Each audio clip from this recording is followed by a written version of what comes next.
대통령을 저격한 공작원. 공작원들은 대통령을 지켜야 되는 사람들 아닙니까? 그런데 대통령을 저격한 공작원. 반란이죠, 반란. 내란이죠, 내란.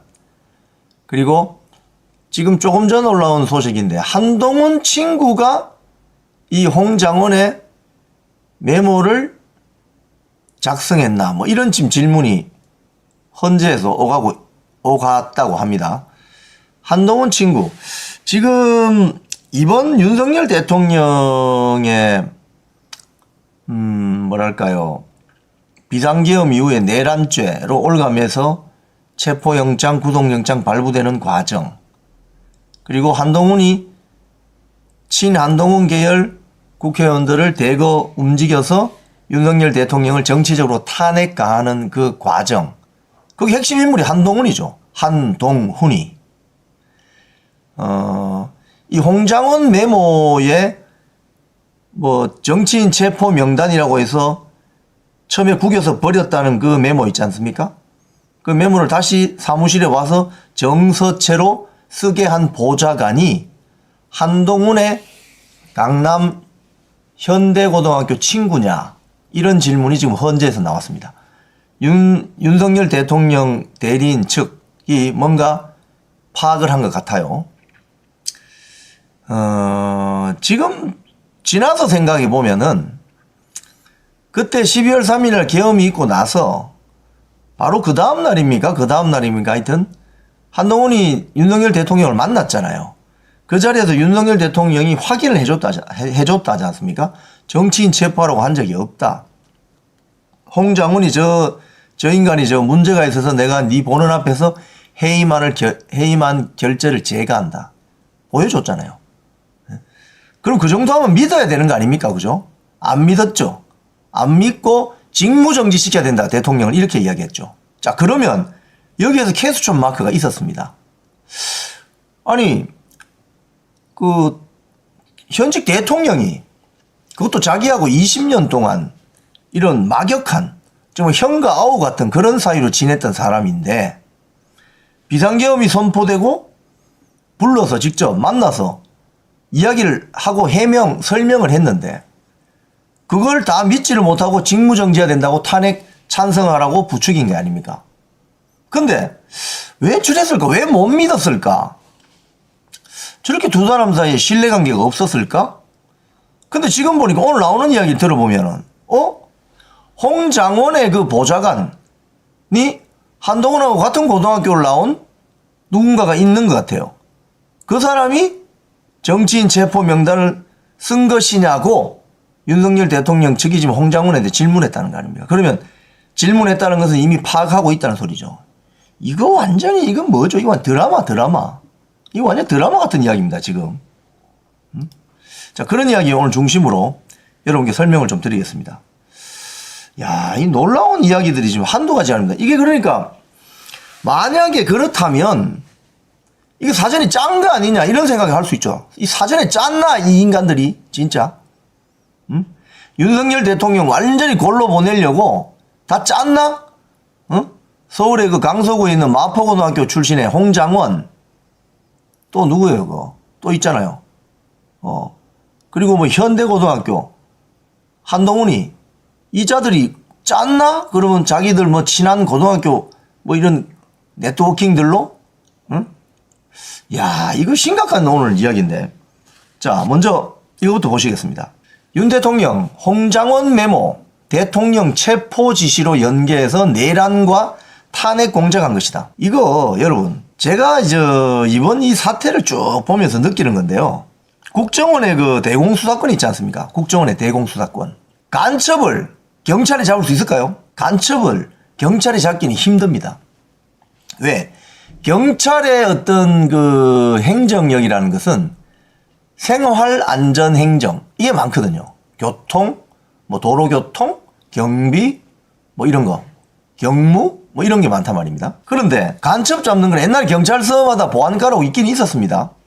근데 간첩은 은밀하게 한 10년 정도 쫙 지켜본 다음에 결정적인 증거를 잡아내서 구속시켜야 되죠. 그러니까 여러분 생각해보세요. 스텔스기 아시죠? 레이더에 잡히지 않는 레이더에 스텔스 전투기가 날아가면 그냥 철새 하나 날아가는 것처럼 보인다잖아요. 그 스텔스기를 잡는 비행기가 헬리콥터가 잡을 수 있습니까? 불가능한 이야기죠. 스텔스기는 누가 잡는다? 스텔스기는 스텔스기가 잡는 겁니다. 간첩은 방첩 조직에서 잡는 거예요. 그게 거꾸로 바꿔놓으면은 우리도 블랙요원 보내잖아요. 대한민국도 블랙요원 보냅니다, 여러분.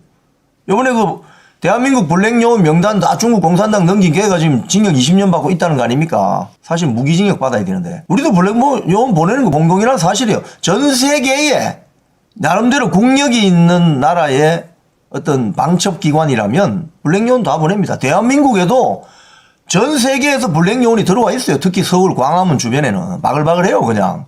그걸 우리가 옛날식 용어, 간첩, 007 영화 용어, 스파이, 응? 북한 애들은 공작원, 뭐 등등 이렇게 표현하지 않습니까? 자, 그런데 그런 방첩기관, 소위 말해서 국가 시스템을 유지하기 위해서 보유하는 이유가 뭐냐는 거예요. 대한민국의 안녕을 위해서 사전에 첩보활동하고, 이스라엘 보세요. 모사드. 이스라엘 얼마 전에 그 하마스한테 공격받고 나서 모사드 뭐 이스라엘군 IDF가 이스라엘군을 말하거든요. 거기에 주요 사령원들 다 쉽게 이야기하면 잘렸다는 거 아닙니까? 하마스가 공격하는 걸 왜 몰랐느냐. 그런데 그 뒤에 보복하는 과정을 보세요. 하마스 무장대원들 들고 있던 휴대폰 삐삐 번호 일시에 보내가지고 그걸 딱 보는 순간 다 터지게 만드는, 무시무시합니다, 사실은. 그 모사드 같은 조직은. 그런데 대한민국의 모사드, 대한민국의 CIA가 어딥니까? 국정원이잖아요. 그런데 국정원의 2인자가, 홍장원인 2인자가 대통령을 보호하지 않고 가짜 메모를 만들었다. 이건 뭡니까? 반란이지. 반란입니다. 김재규가 박정희 대통령 시해한 거하고 똑같습니다, 이거.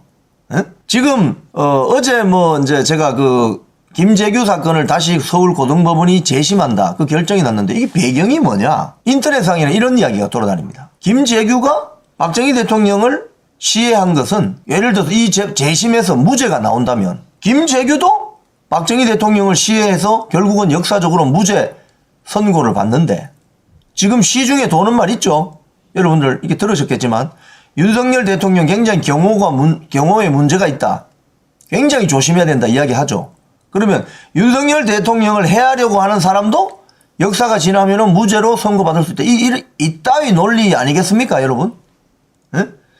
그러니까 대통령 가장 근처에서 대통령을 보호하고 국가의 안위가 걸린 대통령 권력을 보호하고 간첩을 잡아내는, 예방하는 역할을 해야 되는 것이 국정원인데, 이 고려시대입니까? 지금 삼별초 아닙니까? 삼별초. 이 조직이 대통령을 오히려 저격을 한다? 이러다 어떻게 되는 거예요, 이게? 대통령을 저격한다.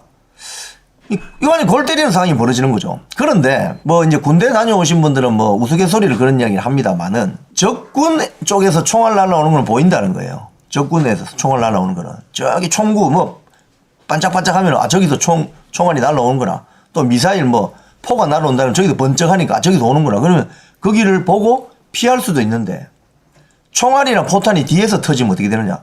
그럼 피할 방법이 없다는 거예요. 그러니까 적군의 공격보다도 아군의 오인 사격이나 아군의 계획되고 모의된 쿠데타 이런 거 막아내기가 진짜 힘들다는 겁니다. 그런 겁니다. 홍장원이의 지금 행태가 바로 그런 거라는 거예요. 그래서 오늘 윤석열 대통령 측이 헌재 심리에서 홍장원 메모 저거 사실상 가짜인데 대통령 체포 지시하고 연계해서 내란죄를 뒤집어 씌우고 탄핵 공작한 거다, 이렇게 딱 규정을 해버렸어요. 자, 왜 그러느냐?